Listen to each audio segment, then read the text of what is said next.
Rita Moreno, Ariana DeBose, and Rachel Zegler tell their side of West Side Story. The three women emerge as the heart and soul of Steven Spielberg's adaptation, drawing awards heat even as the film stirs debate about Latino representation and the future of the musical. We're not going anywhere. We're here now. Here's a saying that you should never meet your idols, but Rachel Zegler and Ariana DeBose beg to differ.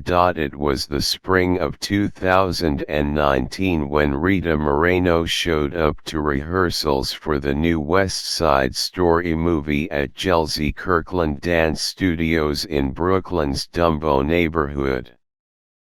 She is an actor and executive producer on the film, but to many of the young members of the cast, the first Latina actress to win an Academy Award meant so much more than that.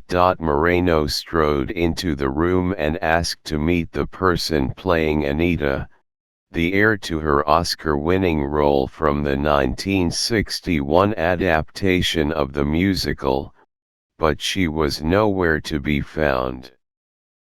"I was having a full-fledged panic attack," DeBose admits.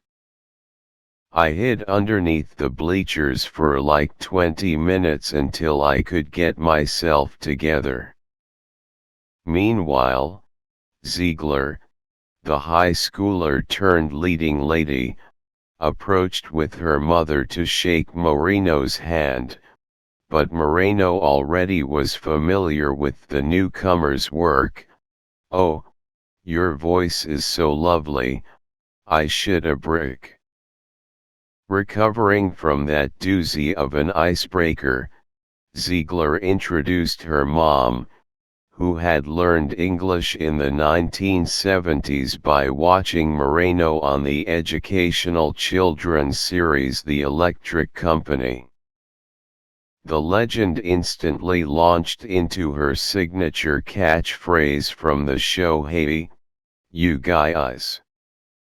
And Zegler's mother burst into tears. "It was the craziest compliment I've ever gotten," says Zegler, now 20, laughing as she recalls Moreno's rather unique praise of her vocal ability. "And then my mom's crying, and then I look and Ariana's hiding in the corner." DeBose, 31, confirms the memory. "I was like, miming tears, this is all so much." After DeBose gathered herself, Moreno invited her to lunch. "She calmed me down and gave me the space to feel my feelings," the younger actress says. "She was like, it's okay. It's a lot." Moreno also dispensed a critical piece of wisdom: "You passed the audition. You got the part. There's a reason for that." The three women have become the most celebrated performers in West Side Story, Steven Spielberg's adaptation of the classic 1957 stage musical. Although the film has so far failed to overcome the pandemic box office downturn, all three are nominated for Critics' Choice Awards. Zegler and DeBose have already won Golden Globes, and DeBose is additionally a Screen Actors Guild Award nominee. Oscar nominations could be on the horizon, with DeBose widely considered a front-runner for a nod in the supporting actress race. And with a 7-decade age gap between the returning icon and the relative newcomers, they represent a continuum of experiences of women and particularly Latinas in Hollywood, comprising a broad spectrum of perspectives the industry is still struggling to fully comprehend.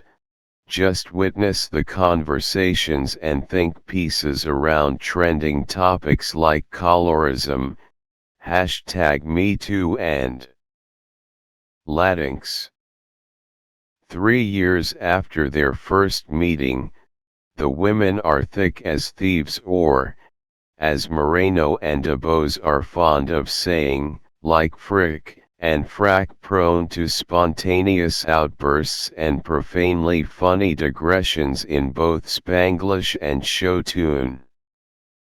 But all are game and capable of getting serious when it comes to talking about the evolution of art in the ongoing quest or battle for truer representation. It's hard to gauge the current state of progress not knowing what the fullest extent of a progression could be, says Zegler.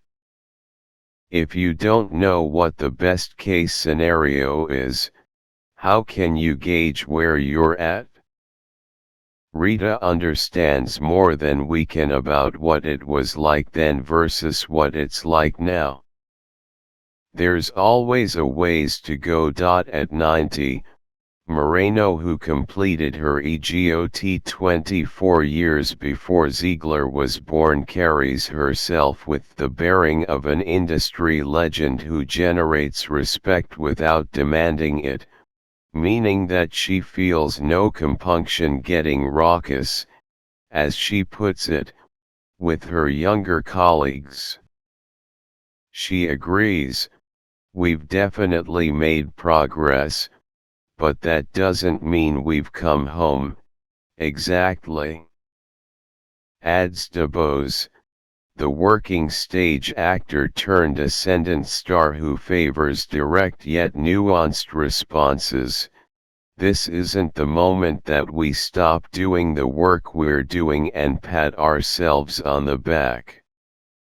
West Side Story, of course, is a take on Romeo and Juliet, transported to 1950s New York City, with the White Jets and the Puerto Rican Sharks standing in for the Montagues and the Capulets. In the interpretation of Tony Kushner, to whom Spielberg turned to write the screenplay, it's more than the story of star-crossed lovers caught in a gang war. West Side Story, of course, is a take on Romeo and Juliet, transported to 1950s New York City, with the White Jets and the Puerto Rican Sharks standing in for the Montagues and the Capulets.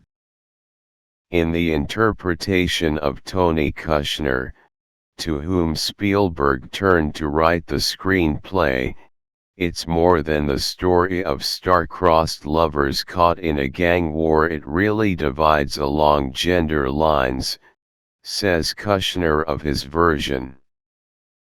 The male side is the white side, and it's the Jets. But on the Puerto Rican side, the story is carried not by the men, but the women.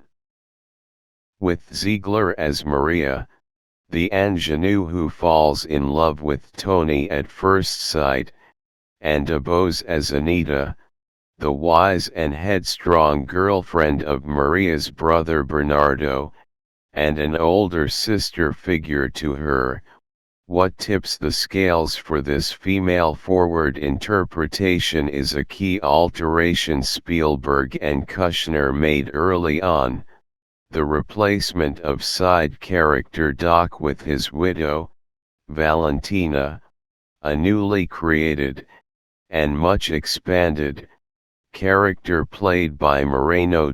In the original, Doc is the kindly shop owner who employs Tony and later, crucially, interrupts the Jet's sexual assault of Anita.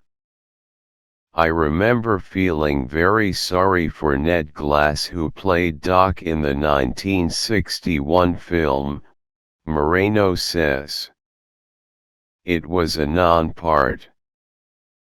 he was really there to stop the rape. So when Spielberg offered her the role, she initially declined.